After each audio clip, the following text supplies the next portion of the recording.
সমর কি বলে গেল কে জানে, কিসের সারপ্রাইজ দেবে কালকে? আমাদের পর্দা করা হয়ে গেছে, এই নাও ঠাকুরপো।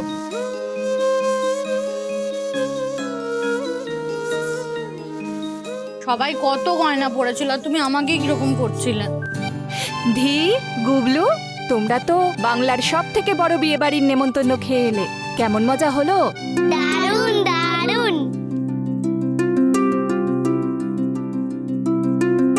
ও তো খাওয়া দাওয়া ছিল, আর কি দারুণ দারুণ সব অনুষ্ঠান হলো। তার মানে তো তোমরা খুব মজা করেছো। তোমরা গেলে খুব মজা করতে।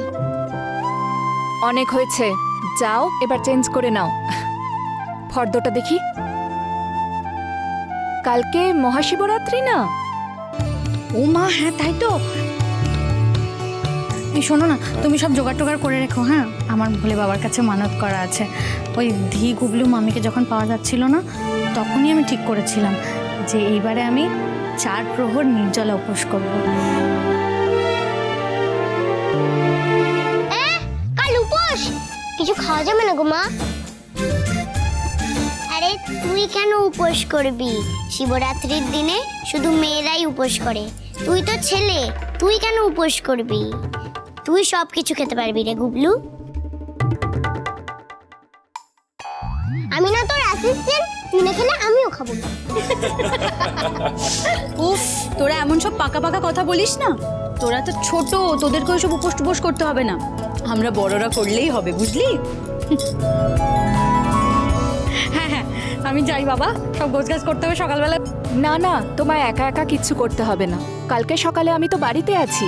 কালকে সকালে যা যা কাজ আছে সেগুলো আমি সব সামলে নেব। তুমি একদম টেনশন করো না।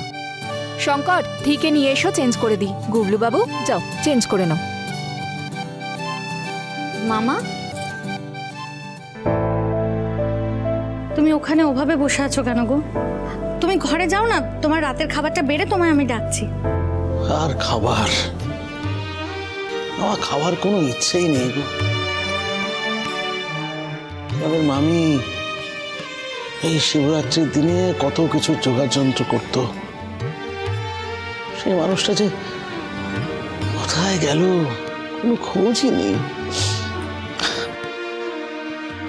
দীপ, চল। না, আমি যাব না।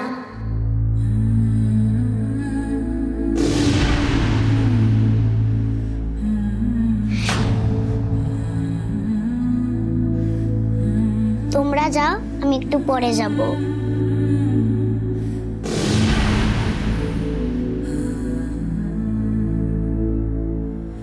ঠিকই এখনো আমাকে পুরোপুরি বিশ্বাস করতে পারছে না।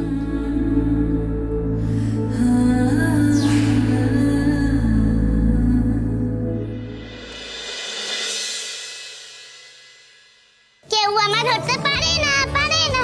গুবলু মুন্নি কেউ না, কেউ না। গুবলু কর জাম্প, কর জাম্প, কর কর।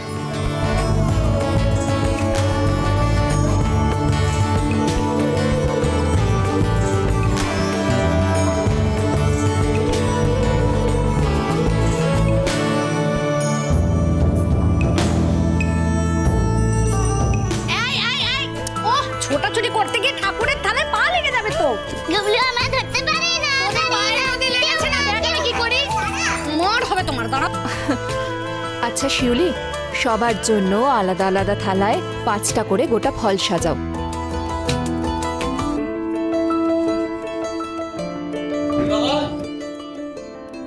হ্যাঁ মেজা, আমি পাইস হোটেলে গিয়ে রান্নাটা করে চলে আসবো। তবে পাইস হোটেলে আমি রান্না করার সময় বাইরের কোনো লোক যাতে না ঢোকে।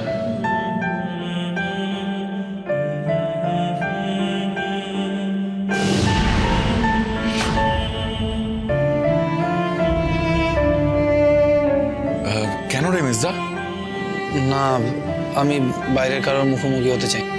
শঙ্কর, আমি কালকে তোমাকে এত করে বোঝালাম, তারপরেও তুমি কেন বোঝার চেষ্টা করছো না শঙ্কর?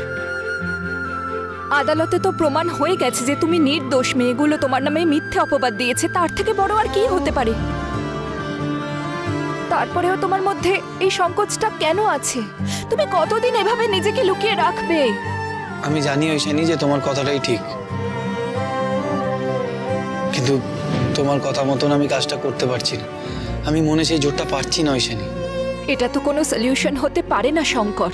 তুমি, আমি, আমরা সবাই যেটা বিশ্বাস করছি সেটাই সত্যি। মিথ্যেটাকে তো আমাদের হারাতে হবে। তুমি যদি এইভাবে নিজেকে গুটিয়ে ফেলো, লুকিয়ে রাখো, তাহলে কি হবে? সবাই তো আরো বেশি করে প্রশ্ন করবে যে শঙ্কর কোথায়, শঙ্কর পাইস হোটেলে কেন আসছে না। হ্যাঁ গো মেজদা, মেজো বৌদি ঠিকই বলেছে। ওই যে লোকগুলো বাড়ির সামনে এসে চিৎকার চেঁচামেচি করছিল, ওরা আবার কথা বলা শুরু করবে। বলবে ওই দেখো শঙ্কর ঘোষ পালিয়ে বেড়াচ্ছে, আসলে ও তো অপরাধী তাই। শিউলি, কি সব আজে বাজে কথা বলছো বলো তো? দেখছো মেজার মনের অবস্থা এমনিতেই ঠিক নেই, তার মধ্যে খুঁচিয়ে ঘা করছো কেন? না না, আমি তো সেভাবে বলতে চাইনি। শঙ্কর কে কি বাজে কথা বললো তাই দিয়ে তো আমাদের জীবনটা চলবে না। জানি, আমিও তোমাদের সবার মতন এই কথাটা মেনে নিতে চাইছি যে আমি নির্দোষ। আসলে কি বলতো, মানুষ তিলে তিলে নিজের রেপুটেশন তৈরি করে, নিজের কাজের মাধ্যমে, নিজের চরিত্রের মাধ্যমে। আদালত হয়তো আমাকে বেকসুর খালাস করে দিয়েছে ঐশানী, কিন্তু সমাজ কি আমাকে বেকসুর খালাস করেছে?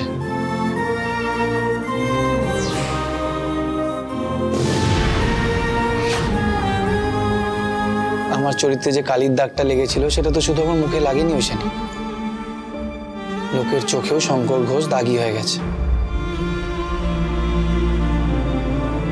যে শঙ্করকে সবাই এত ভালোবাসতো, সবাই এত সম্মান করত, আজকে তাকে দেখলে হয়তো লোকে এসে দুটো হেসে কথা বলবে, কিন্তু মনে মনে না তারা এটাই বলবে যে শঙ্কর দুশ্চরিত্র।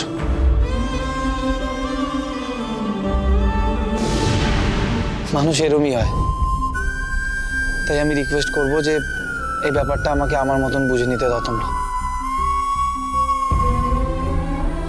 এইটা আমার অনুরোধ।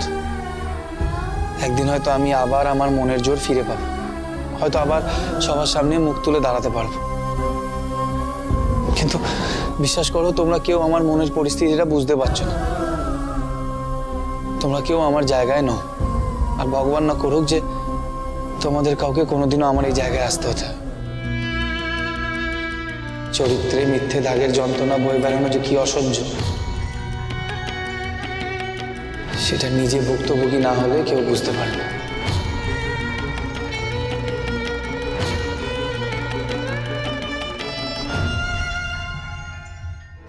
একটা মিথ্যে কিভাবে একটা মানুষের জীবনটাকে এলোমেলো করে দিতে পারে।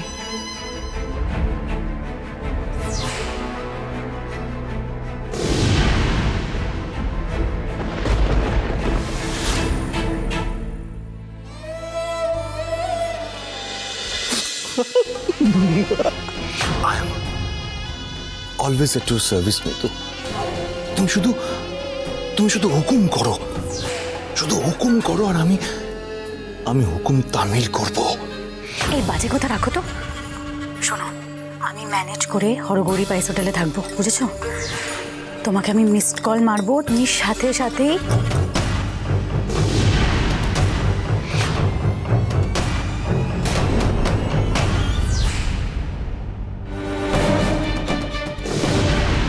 বুঝেছো? একদম পাক্কা আছে। তুমি চাপ নিও না মিতু, একদম চাপ নেবে না। তাপস রায় এসব কাজে ফেল করে না।